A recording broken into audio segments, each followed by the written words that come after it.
way too until I got older. You know, it depends on how many people you're in contact with. You know what I mean? Well, I'm not important like you, so No, that ain't nothing to do with it. it. It's just how many people you're in contact with, because somebody's giving it to you. Yeah, I just never get them. I know people, you know, they say get them every year, but I I never. went about 25 years without getting. They used to give them with live vaccine, Right. and I got one. Flu shot, sick as a dog. Yeah. It made me sick, and I went about 20 years. I'm not getting that damn thing again, you know. But when they went finally, my dad said, you know, you're 60 years old now. You got to do it, you know. So I did. No, not gonna do it. I told you need to get out and network more and get the heck out of the office.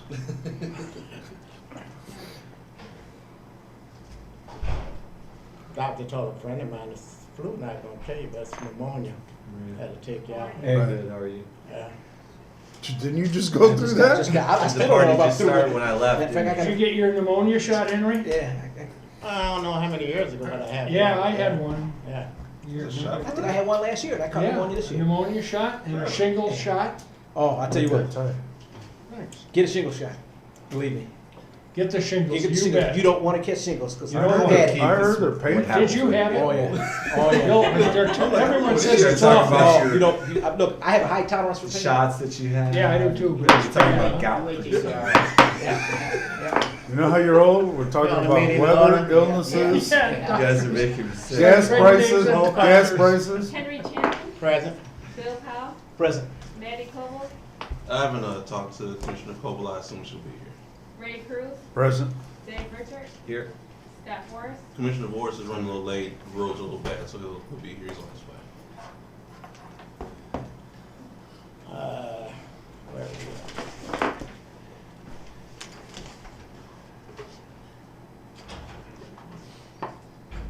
General discussion of financial and staff reports.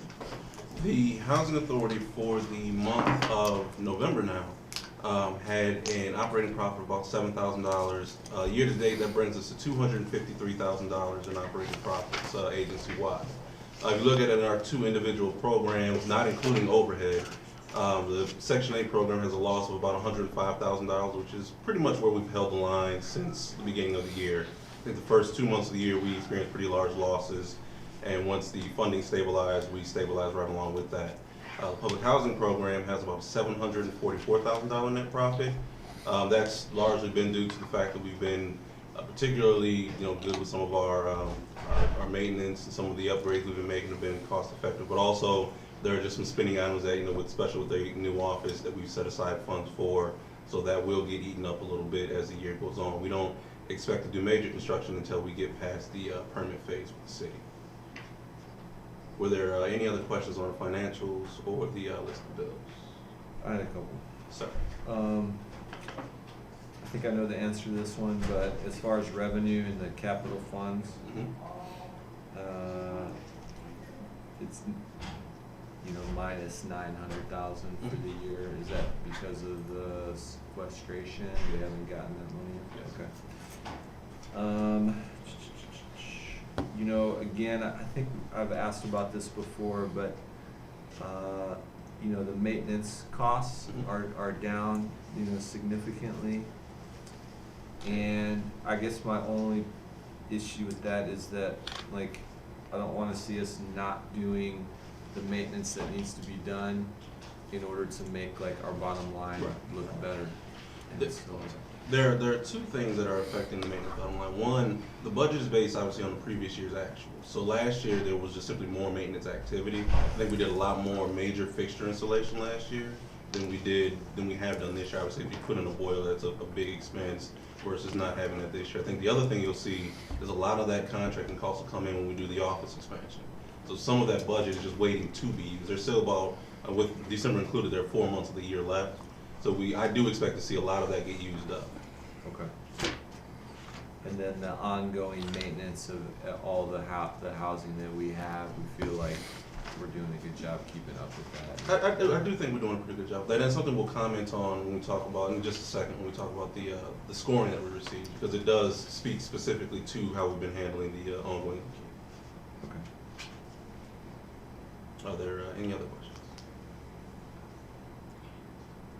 Any questions on the list of bills? think I had one, there was a transmission replacing one of the vehicles, Mhm. the night call vehicle. Mhm. Is that an older vehicle? Yes, and even though we are transitioning out a lot of vehicles, we could not have the night call van. And also, I mean, the vehicle price will be up, we'll get the money back in the sale of the vehicle versus not having it repaired. So either we were gonna repair it or they would have knocked off the price when we went to go sell the vehicle. Okay. That's about another one.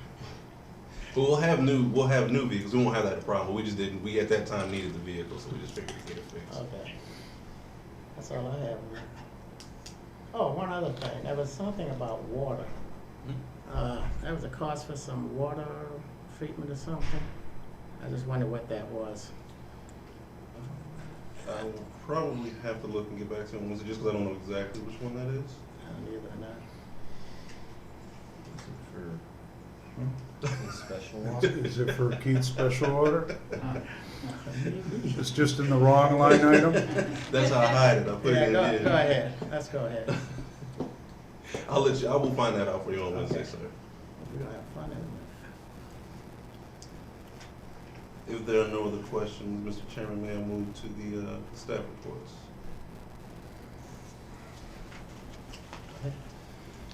The Housing Authority received our final scoring for our performance from HUD.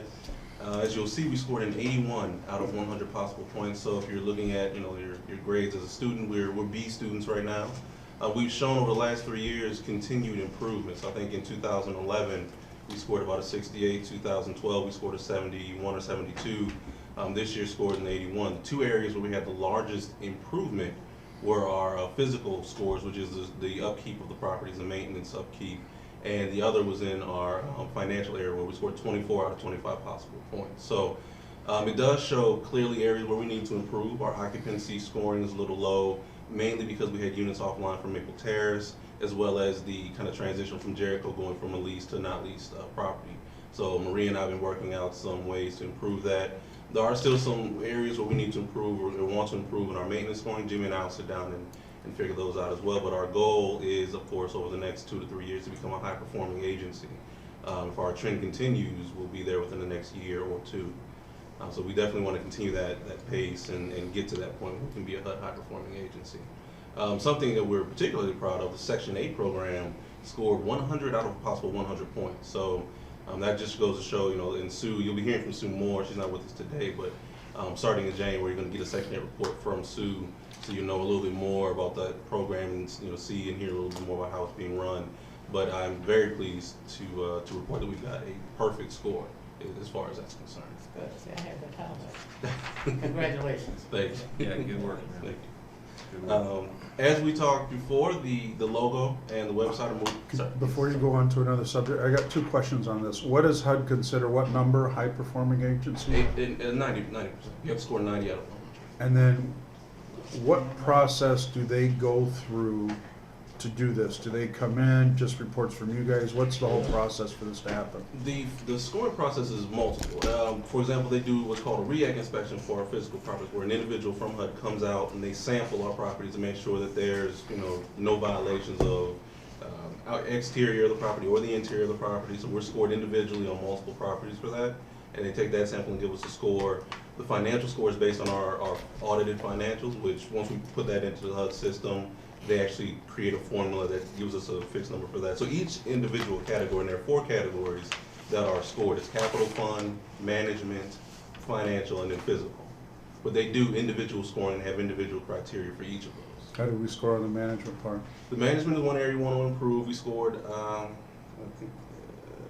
want to say we scored 7 out of 10 of the points, and the physical was the other area where we scored about a 7 out of 10. There, it's basically 70% of the points. But we didn't fail any areas. We actually improved from the previous year in every area as well. Do you know when HUD's coming out to do that? No, they're surprise visits. So it's a surprise visit. Okay, thank you. Okay. Sorry. Go ahead. We are continuing to move along with the logo and the website. So we have for you some of what we come down to. Final options on the logo, finally. So we are going to move forward with this presentation, this general presentation with the block with the AHA on it, the different colors there. Definitely one of the things we wanted to keep and was the green, kind of a little bit of tradition there. Depending on the layout, for example, on the web page, it may look a little different. We have this layout as well. Both will be in effect, but the primary focus is the actual, the block part of the logo here. Rough drive there, sir. One other thing we've been moving forward on, we do, wanted to allow them to let the board see this. These are the final presentations. We're going to have them put this into place as part of the rebrand with these logos. But we also have the first run at the first page of the website. And one of the things to notice is that the block kind of continues. So we kind of are utilizing this across all of our media formats. The real big push is that these are to be large buttons. They're supposed to be touch screen accessible. So if you have, a lot of people have touch screen devices just like we do. There's going to be a tablet design page and a web and a phone design page, but they're going to be based on these blocks, which are much easier to try and tap onto versus having a bunch of little logos all over the place. So we are kind of trying to make everything work across all the different platforms that we're going to have them on. We'll have a lot more information about the logo probably in the next month or two. The design team, they're working out exactly kind of content goes in, how the website moves from one place to the next. So that's a lot of what we're working on now, but just want everybody to get a chance to see mainly the new logo for the agency. Are those on the website? There's that, obviously that picture, they're gonna be Aurora specific? Yeah, that was just for the presentation. Yeah, sure. I was gonna say, I want that house. Yeah, me too. Looks like it's in Spain. Other than that, there are no questions about the logo. Any questions? I got one. Yes, sir. I just want, what does the logo mean? Like, is there anything beyond just the design of it that speaks to who we are or what we're doing? Well, and one of the things that the Housing Authority really provides is a core support for families, for individuals. And when you talk about really building blocks of what it means to be a successful family, I think housing is the primary building block. When we talk about those core needs, housing, food, food, shelter, clothing kinds of things. Shelter is there, and shelter is what we provide. So I think it really shows itself as housing as the building block, the cornerstone to what a stable family is and what a stable family needs. So, and that's got to be the impression that we get across, is that we provide a stable environment, a stable and safe environment for our families. So I think having the block, having it as a building block is something even children recognize as something that you start with one block and you build upon that. So we want housing to be the first block of many to kind of leading people to self-sufficiency. I think our pizza's here. Are there any other questions? Really? Is that building block type of thing, is that part of what we're going for with the rebranding stuff and the Yeah. marketing, things like that? We're gonna incorporate that? And it will be something that you'll start to see more. I think, you notice there's this block, the website has kind of blocks as well. And you'll start to see a lot of our marketing material will look more, I don't want to say blockish, because it sounds like it's like a 1980s video game, but that approach, that's very simple, very clean, just like a block is. It's the simplest toy you could possibly have, but it is something that, entertain my kid for hours at a time. So it's just, very simple, but to the point of what we provide. Okay. Thanks. The only other two items we have, final blueprints for the office over at Jericho Circle. So those are finished and ready to go to the city for permit approval. So we'll be leaning on the city, waiting on the permit approval to start construction there. Once we have that, we're expecting about 2 to 3 months of actual construction work. So we should be in by the spring for our new office. And we are looking to, working with the city to rename the street. We're trying to get away from the wordage, the stigma that goes with the Jericho Circle. So we're hoping to rename the street and readdress the building as well. But I know there are some difficulties in doing that, but we do at least want to try and kind of do something of that nature. And lastly, I know you were thinking about Dave Richard Lane, but just don't. you don't want that, because that was what we had. That was the #1 choice. I know. Hey Keith, this is kind of a silly question, but I'm gonna ask it anyway.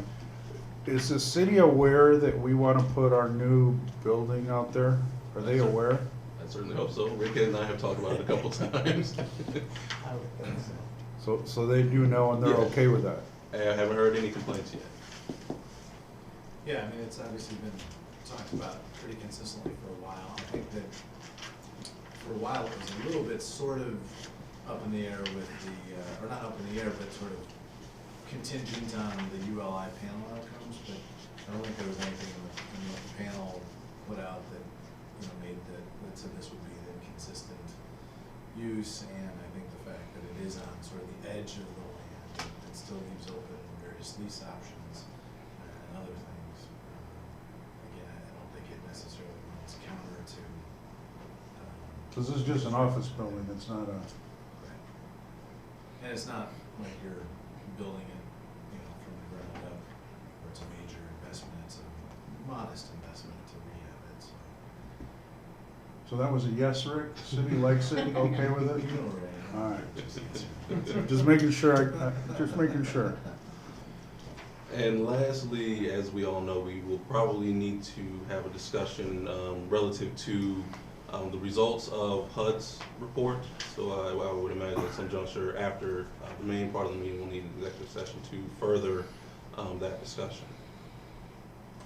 If there are no other questions of me. I have one. Yes, sir. That,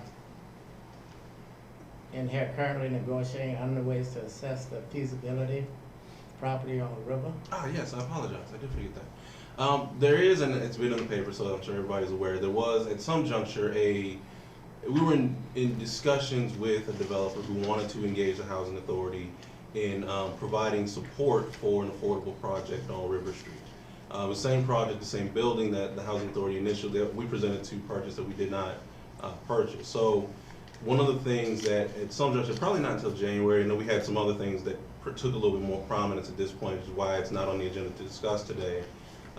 One of the things we'd like to probably talk about in January is just if it's feasible, and we'll have a lot more information as far as what financially, you know, the investment would look like, but it would look very similar in financial terms anyway to the scattered site project that we're doing, except for the fact that this isn't scattered sites. The proposed plan for the project right now is that it is an elderly project with mixed income, so we would not support the entire building, and that there would be minimal, if any, families at all. It was intended to be an elderly mixed income project. So as we have more information, probably around the beginning of January, we'll have this documentation that goes out to the board for review, so you have time to review it before our January meeting.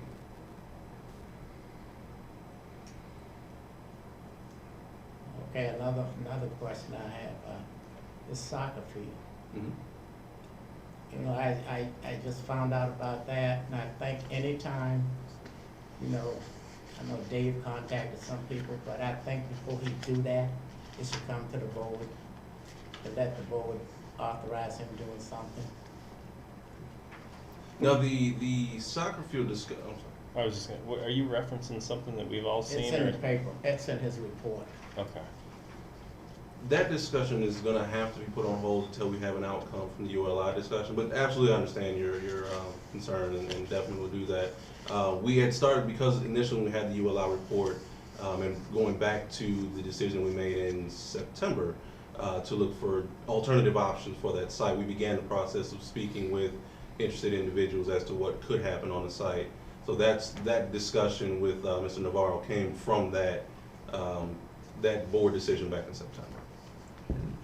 And just to explain, like any conversation I've had with somebody is like when my daughter plays soccer and I know the guy that ran one of the things in town, I don't even know if it's the same one, and just mentioned to him if that might be of interest to him. But So it's then not you like I sat down. contacted Keith to see if someone would, if it was possible to get this thing, some negotiation going.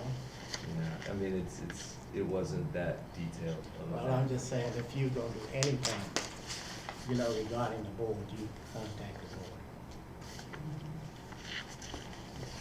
Well, and just to clarify a little bit, the discussion we've been having, you know, I through my own context, you know, and I don't know exactly what Dave did or did not do, because Dave didn't actually contact me with any specific information. I was made aware that there were interested parties who may want to discuss that. And Frank Navarro, I apologize, is an individual who's pretty well known in the community. So he actually came to me of his own. I don't know how he came to me, but he came to me of his own after we had that discussion in September. Okay, I'll wait till we go to the executive section to first further discuss this. Okay, moving right along. We have on there the waiting list numbers, so those are the totals after the waiting list goes for the the 3 and 5 bedrooms. You see, especially the 3 bedrooms, that increased over 300. Not too many of the 5 bedrooms. We continue to work on the Ready House pool, especially those 1 bedrooms, to get them prepared for when we do have that occupancy permit for Maple Terrace. You have your notices and your referrals that went to the attorneys. We didn't have any evictions last month. There was a total of 3 move-ins at our single site, and I do apologize, I do miss one. We actually had a total of 4. That other one was at our family sites. And down at the bottom, you'll have some of the activities, some of the newer things. We're still working with ATMI Precast to try and, get them referrals and whatnot. We're also trying to partner with MSI, which is a staffing agency. They've come to us, Kim Aponte especially, to try and get referrals, whether it be tenants or just spreading the word out there to other people who may be interested. That particular agency is actually even willing to provide transportation to some of their job sites. So, win-win. Yeah. And then you'll see some of the activities down at the bottom. One of the bigger ones being Baptist donated baskets for Thanksgiving. They've got something going on here for the Christmas programs at Eastwood and Indian Home sites. And then St. Olaf will be sponsoring the Southland Farms. Are we concerned that the waiting lists for 1 and 2 and 4 bedrooms are too small? We've actually had that discussion here recently. All right. And I keep telling the boss man we may have to reopen here soon. So it is something that we're looking into and taking a look at how soon we'll have to do that. It really keeps me in line when I don't want to do things. So. I noticed there were 9 move-outs, and then in this move-out summary, we have 5 reasons given.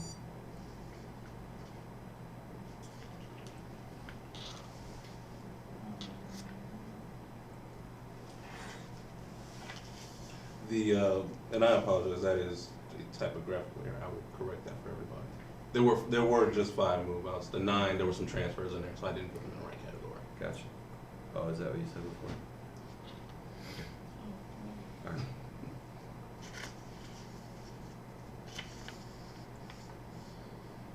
Are there any other questions for Maria? Jim? Well, it's towards the end of the year, so we're just kind of basically trying to wrap up loose ends. The guys have been really working extremely hard, finishing up regular work orders and stuff, but mainly vacancies. We're really pushing vacancies with the holidays and everything coming up, and guys taking off and stuff. We've been focusing mainly on that. This year we've made a lot of big adjustments that I believe really better the agency, but more importantly, improve the living conditions of our residents. A lot of it had to do with Carlos getting a lot of our grants and stuff, which was able to get more high energy efficient furnaces, and we're also able to actually put in air conditioning in some of our scarce site housing that weren't there in the process, so that really makes it more living and more accommodating to more home-like. We also did some major remodeling, renovations in our scattered sites, and also even some of our scattered sites that were occupied, we did some upgrades such as flooring and cabinets and stuff like that. Same thing with our regular one-bedroom apartments. We've been changing out cabinets and stuff like that.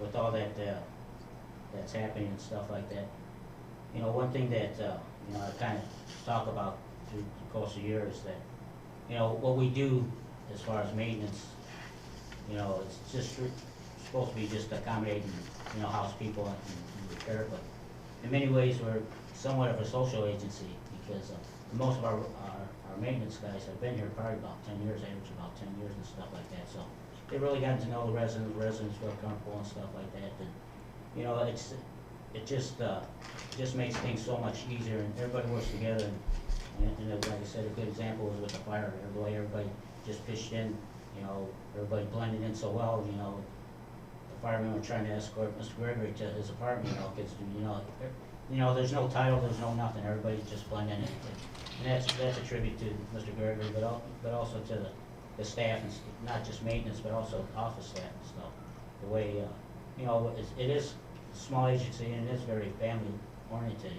The residents unfortunately depend on us sometimes more than they do their own family, which also brings to the point, we also just hired a new maintenance man, and that's one thing that when we get together and we interview, we look, you know, we can teach people how to fix things, but we can't teach people how to adjust and to just accept people for what they are, 'cause sometimes it's kinda hard, you know, with that stigma and stuff like that, so, you know, the staff, you know, has done, I mean, I'm just so proud to be associated with it, to actually be able to, you know, I get paid, and I get paid well, I think, but also just that we touch lives every day, and that's something I try to emphasize every day.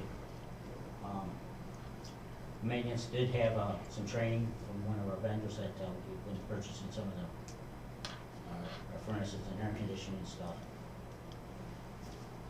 We also received, I think, 3 more F-150 trucks. I think the last is the vans, which will be a night call van, so which will be replaced. And as far as Maple Terrace, we did pass the rough inspection, but we're still waiting on the hallways for them to be approved so they can open up the other side. And over at Jericho Circle, we pretty much, I guess we had a couple more walls and we demoed and stuff in preparation for the renovation. Other than that, staff asked me to convey and wish you all a very happy holidays. Likewise. Thank you, Yeah. Jim. Thanks, Jim. Jim also. Any questions for Jim?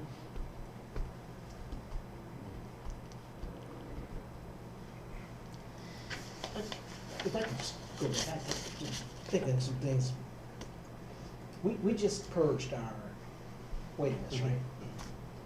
How many families or people are on the waiting list now?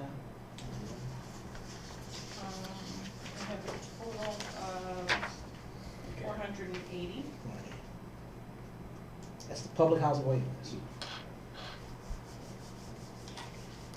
Because, you know, I'm going back to this HUD document that's got me somewhat concerned. In this document, it says we had thousands, over 1,000. They took their information. HUD gets our waiting list information, but they don't get it immediately. Right. So, you know, they took their information from that From- time oh, frame. right, okay, that's what I'm trying to wrap my head around, okay. Out of the, I'm sorry, I didn't mean to cut you No, off, that's but this number, this 480, does not include any Section 8 stuff either. I don't know if that's included in those numbers that they're reporting to you. okay, I'm not so much worried about Yeah, they might Section put those. 8 at the time, but out of this 480, is there any way, or can we extrapolate how many of those people are females with children? Typically, specifically African-American females with children? We could, yeah, that's possible. Okay, because I think that's important. Why do you think that's important? Because we have to reply to HUD, and we'll probably talk about this Wednesday in closed session. We gotta reply to HUD. We're actually gonna do a closed session after this. Okay, that's fine. We gotta reply to HUD. And HUD's, some of the stuff in HUD wasn't right, what they're quoting wasn't. Yeah, we're You can address that, Bill, in Yeah. Yeah, closed okay, session. okay, yeah. If there are no other questions, we just need a motion. Make a motion, we go into closed session. Second. All in favor? You just gotta give a reason though. Yeah, you need to state the reason. Make a motion, we go into closed session to discuss legal matters and real estate.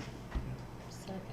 Compliance. The specific exception to the Open Meeting Act is that we're going to be discussing threatened litigation or the potential Well, of threatened litigation. Violation of compliance and whatever. And real estate. Second. Any second it? Well, we gotta say both, Is it right? true? Is it true? Yes. We need a couple of minutes. We have a vote on it. It's been All in favor? Yeah. First, seconded, second, nobody voted on it. don't we have to All in favor? call roll call? Aye. Aye. Henry Champion, Yay? Bill Powell, Yes. Matty Koval, Yes. Ray Cruz, Yes.